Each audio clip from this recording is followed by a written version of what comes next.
जितने जिए, हमने एक बार हरि बोल बोला है, उसका फल क्या मिलेगा।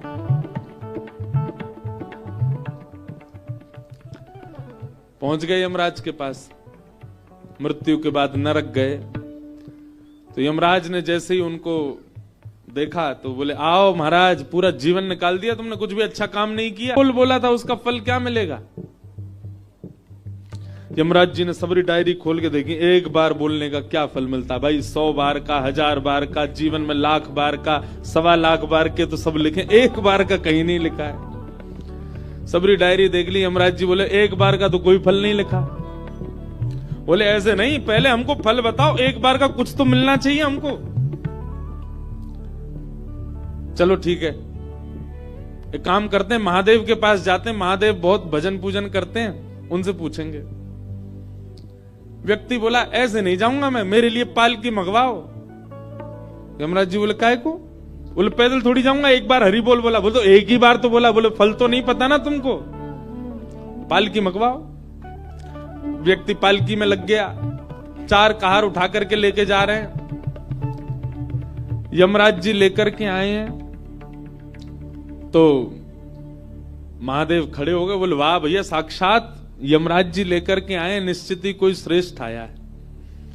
आइए यमराज जी, किसको लेके आए हो भैया पालकी में बैठा के? बोले महाराज, 1.25 लाख नाम जप करने वाले, 1.25 करोड़ नाम जप करने वाले, 100 करोड़ नाम जप करने वालों को तो हमने देखा, पर ये अद्भुत है। बोले क्या? इसने एक ही बार नाम बोला है पूरे जीवन में, हरि बोल एक बार बोला है, वो भी गलती से।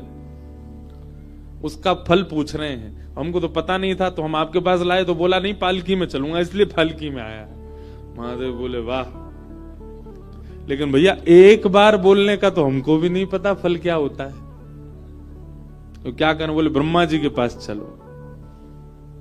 महादेव और यमराज जी लेकर के ब्रह्मा जी तो नाचने लगे, आहा हमारा ब्रह्मलोक पवित्र हो गया, साक्षात यम और शिव जिसको लेकर के आए वो भी पालकी में। ब्रह्मा जी बोले जय हो, दंडवत प्रणाम। आज लगता है कोई साधक आया है पालकी में बैठ के। यमराज जी से पूछा, कहिए कैसे लाए? यमराज जी बोले महादेव बताएंगे। महादेव बोले बस पूछो मत भैया, इसने एक बार जीवन में हरि बोल बोला है, उसका फल पूछ रहा है। उसी के कारण यमराज जी मेरे पास आए, मैं लेके तुम्हारे पास आया हूं। ब्रह्मा जी बोले एक बार बोला है बस? बोला हाँ। बोले भैया देखो एक बात बताएं, नाम जापक हम देवताओं में नारद जी हैं, उनके पास चलते हैं, उनको पता होगा, पूरे दिन नारायण नारायण करते रहते हैं। महादेव बोले तुम भी लग जाओ, संग चलो हमारे। अब तो ब्रह्मा जी, महादेव, यमराज जी तीनों लेकर के गए नारद जी के पास। नारद जी तो महाराज लोटा में जल लेके आए, बोले पाद प्रक्षालन करूंगा। कौन है भैया ये? सब लेके आए इसको, निश्चित ही कोई परम वैष्णव आया है। सब बोले भैया इसने एक बार हरि बोल बोला। नारद जी बस एक बार? बोले केवल एक बार। कितना जीवन जिया इसने? बोले 85 साल का होके आया है, और जन्म से 85 वर्ष में एक बार हरि बोल बोला बस इसने। अब पलक नेत्रों से नारद जी देखो, वाह भाई कमाल कर दिया तेने, एक ही बार बोला बस। बोले हाँ, इसका फल दो मुझको। नारद जी बोले जब यमलोक से शिवलोक, शिवलोक से ब्रह्मलोक, ब्रह्मलोक से नारद लोक तक आई गए, तो नेक ही दूर वैकुंठ है, मुंह चल रहे हैं, साक्षात भगवान से ही पूछ लेंगे जिनका नाम है। शंकर जी बोले हे नारद जी चलो तुम भी लगो। अब नारद जी, शंकर जी, ब्रह्मा जी, यम जी सब लेकर के उसको जैसे ही वैकुंठ लोक में पहुंचे, आहा शंख चक्र गदा पद्मधारी श्रीमन नारायण भगवान और लक्ष्मी पुष्प वर्षा करने लगे, आइए आइए आइए स्वागत है। निश्चित ही कोई परम वैष्णव आया है, जो 4 लोक के देवता उसको लेकर के हमारे यहां आए, पालकी में बैठा के। चारों ने जाके कहा भगवान बिना पैसा का नौकर बना लिया इसने हमको, इसने केवल एक बार हरि बोल बोला, उसका फल पूछ रहा है। लक्ष्मी जी जोर से मुस्कुरा करके बोली आपको अब भी नहीं समझ आया? बोले क्या? बोले स्वयं यमराज जी, महादेव, ब्रह्मा जी, नारद जी ससम्मान जिसको वैकुंठ लेकर के आए, समझ जाओ वही हरि नाम का फल है। बोले ये एक बार गाने वाले को मिला है, और जो पूरा जीवन हरि नाम गाता उसको क्या मिलता होगा सोच लो। मैया तेरे पांव परूं एक बार हरि बोल, मैया तेरे पाँव परूं एक बार हरि बोल, भैया तेरे पांव परूं एक बार हरि ओ बोल, मैया तेरे पाँव परूं एक बार हरि बोल, हे हरि हरि हरि बोल, हरि हरि हरि बोल, हरि हरि हरि बोल, हरि हरि हरि बोल, हरि हरि हरि बोल, हरि हरि हरि बोल, हरि हरि हरि बोल, हरि हरि हरि बोल, हरि बोल, हरि बोल, हरि हरि बोल, हरि बोल, बोल, हरि बोल, हरि बोल,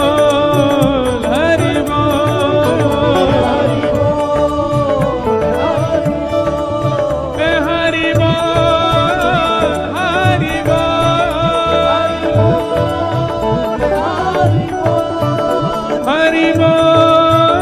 बोल, हरि बोल, हरि बोल,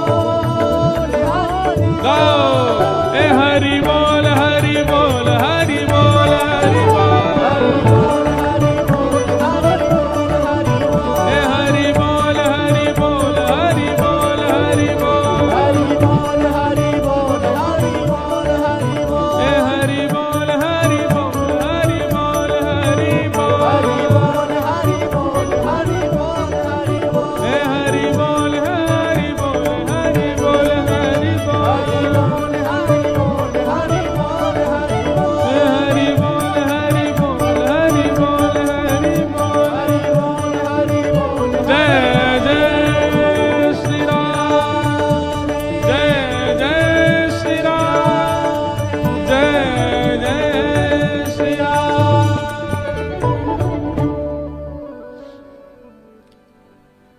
हरि नाम से तेरा काम बनेगा, हरि नाम लेने वाला हरि का है प्यारा, हरि का भजन करो, हरि है हमारा। श्रीमद् रामानंदाचार्य जी महाराज, बहुत ध्यान से सुनिएगा, ये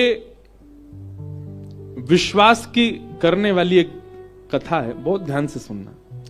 रामानंदाचार्य जी महाराज सब लोग जानते हैं, रामानंद संप्रदाय के आचार्य। वे जब अपने बाल्यकाल में थे, उनके साथ एक बड़ी सुखद घटना हुई। एक गांव में एक महात्मा आए, और वे महात्मा आकर के नाम की महिमा सुना रहे थे। बहुत सावधानी से सुनना सब लोग। नाम महिमा सुनते सुनते श्री रामानंदाचार्य जी महाराज तब अपने पूर्व नाम में और एवं पूर्व भाव में थे, घर गृहस्थी सब परिवार के संग थे। तो आपने खड़े होकर के महाराज जी से कहा, बोले महाराज जी अच्छी बात है कि आप कह रहे हैं नाम गाना चाहिए, नाम उच्चारण करना चाहिए, नाम जप करना चाहिए, पर नाम हमको रोटी थोड़ी खवा देगा। जीवन जीने के लिए कर्म तो करना पड़ेगा ना हमको। नाम से पेट थोड़ी भर जाएगा हमारा, नाम से जीवन थोड़ी निकल जाएगा हमारा पूरा। तो जो आचार्य मंच पर बैठे थे वो बोले भैया अगर पूर्ण विश्वास करो तो नाम पेट भी भर देगा। तो रामानंदाचार्य जी थोड़े छोटे बालक, थोड़ा उनमें हट तो था ही। तो आप श्री ने कहा ठीक है, तो फिर ठीक है, मैं अब कुछ नहीं खाऊंगा, केवल राम राम जपूंगा, देखता हूं राम जी मेरा कैसे पेट भरते हैं। और गांव से दूर चले गए। गांव से दूर एक नदी के किनारे एक विशाल वटवृक्ष था। उस वटवृक्ष के नीचे जाकर के बैठ गए और राम राम राम राम राम राम राम राम राम राम राम राम जपने लगे। तभी आपने देखा कि नदी के किनारे कुछ लोग विचरण कर रहे हैं, तो आपके मन में भाव आया कि हो सकता है कि मुझे साधु महात्मा कुछ संत समझ के ये लोग खाने पीने दे जाएंगे मुझको, इसलिए आपने सोचा नीचे बैठना उचित नहीं, पेड़ के ऊपर बैठ जाता हूं। पेड़ के ऊपर बैठ गए। कुछ नहीं, बस गांव के लोगों से कह के आए थे, राम जी अगर पेट भर देंगे तो मैं पूरा जीवन राम नाम में ही निकाल दूंगा। राम राम राम राम राम राम पेड़ पे बैठ के जपने लगे। तभी क्या हुआ, कुछ यात्री लोग वहां से निकल रहे थे। उन्होंने देखा विशाल वटवृक्ष है, बढ़िया छांव है, सुबह के हम लोग चले, कुछ पाया है नहीं हमने अभी तक, इस वृक्ष के नीचे ही बैठ जाते हैं और यहीं कुछ पा लेते हैं प्रसादी। उस वृक्ष के नीचे सब लोग बैठ गए, अपनी पोटली वोटली सब खोल दी उन्होंने और सब नदी में स्नान करने लगे, आचमन करने लगे, बोले सब लोग यहीं प्रसाद पा लेते हैं। प्रसाद पाने बैठ ही रहे थे, इतने में ही उस जंगल का एक डाकू आ गया। डाकू के आते ही महाराज उसके घोड़ों को आते देख, उनके हाथों में सब औजार और वो सब लगे थे मारने के, उन सबको देख करके वो सबरे अपनो सामान वामान सब छोड़ छाड़ के वहां से भाग गए। डाकू आया पूरी सेना के साथ, उसने कहा हाँ भाई सुनो, ये सब माल यहां पर पड़ा है, इसमें से देखो हमारे उपयोग की क्या वस्तु है। सब खोल खाल करके देखा, उसमें थोड़ा बहुत कुछ धन मिला, धन सब रख लिया। तभी उनमें से एक बोला, बोले महाराज थोड़ा बहुत ही धन मिला पर भोजन सामग्री खूब बढ़िया है, खूब सारा भोजन है, आपकी आज्ञा हो तो हम सब लोग यहीं आज प्रसाद पालें, बनाना नहीं पड़ेगा, खूब बढ़िया बढ़िया प्रसादी है, इसी को ही पा लेते हैं। ऊपर बैठे रामानंदाचार्य जी सब देख रहे थे, राम राम राम राम जप रहे थे। डाकू जो उनका सरदार था बोले हाँ सही है, यहीं पे कर लेते हैं। सब नीचे आ गए, जैसे ही प्रसाद पाने के लिए बैठे, पता नहीं कैसे जो सरदार था डाकुओं का, उसकी दृष्टि पड़ी ऊपर, और जैसे ही उसने ऊपर देखा तो रामानंदाचार्य बालक बैठे थे। बोले रुक जा कुछ मत खाना इसमें से, इसमें जहर मिला है। बोले क्या, आपको कैसे पता? बोले ऊपर देखो ये बालक, इसने षड्यंत्र रखा है, हमको ना जाने कहां कहां के राजा ढूंढ रहे हैं पकड़ने के लिए, इस बालक को उन्होंने ही भेजा होगा और ये पूरे भोजन में उन्होंने विष डाल दिया ताकि हम लोग पावें और हम जैसे ही हमारी बेसुध हो जाएं, मर जाएं, तो ये बालक जाकर के राजा से खूब सारी सोने की मोहर लेगा। ये हमको पकड़ने का षड्यंत्र है। डाकू ने कहा इस बालक को नीचे उतारो। रामानंदाचार्य जी नीचे आए, राम राम राम राम राम राम राम राम राम। बोले क्यों रे बालक, हमको खिलाने के लिए ये विष मिला करके तूने भोजन पूरा नीचे फैला? बोले नहीं, राम राम राम राम राम राम। डाकुओं का सरदार बोला ये ऐसे नहीं मानेगा, इसका भोजन इसी को खिलाओ। अब रामानंदाचार्य जी तो मुंह बंद करें, इधर उधर भागे तो पकड़ लिया उनको। बोले इसके हाथ पकड़ो, इसके पैर पकड़ो, मुंह खोलो इसका। और जैसे ही मुंह खोल करके महाराज, अच्छा मुंह खोल करके भी कुछ गलत वस्तु नहीं है, पेड़ा खिला रहे हैं, मोहनथार खिला रहे हैं, पूड़ी खिला रहे हैं, रबड़ी खिला रहे हैं, जितनी सामग्री थी सब खिला रहे हैं। रामानंदाचार्य जी के नेत्रों से आंसू गिर रहे। बोले जय हो राम जी, ऐसा प्रसाद तो मैंने कभी नहीं पाया कि 56 भोग ठूस ठूस के खिलाए जा रहे हैं। ये है राम नाम की महिमा। और उसी समय हमारे विश्व को, हमारे भारत भूमि को एक आचार्य मिले, श्री रामानंदाचार्य, राम नाम की महिमा से, जिनके शिष्य स्वयं श्री रैदास जी महाराज, श्री कबीर दास जी महाराज, ये सब उनके शिष्य हुए। इसका मतलब ये नहीं कि आप भी बैठ जाओ गंगा जी पे, राम राम राम राम। अच्छा एक बात बोलूं, करके देख लो, कोई बुराई थोड़ा ही है। राम जी कहीं ना कहीं से कृपा कर ही देंगे। लेकिन हम एक बात कह रहे हैं, जब हमको एक कथा से ये बात विश्वास हो गई कि राम नाम से अन्न मिल रहा है, तो क्यों ना उस राम नाम से राम को ही मांग लो। जब अन्न साधन मिल सकता है तो स्वयं राम क्यों नहीं मिल सकते? भगवान नाम।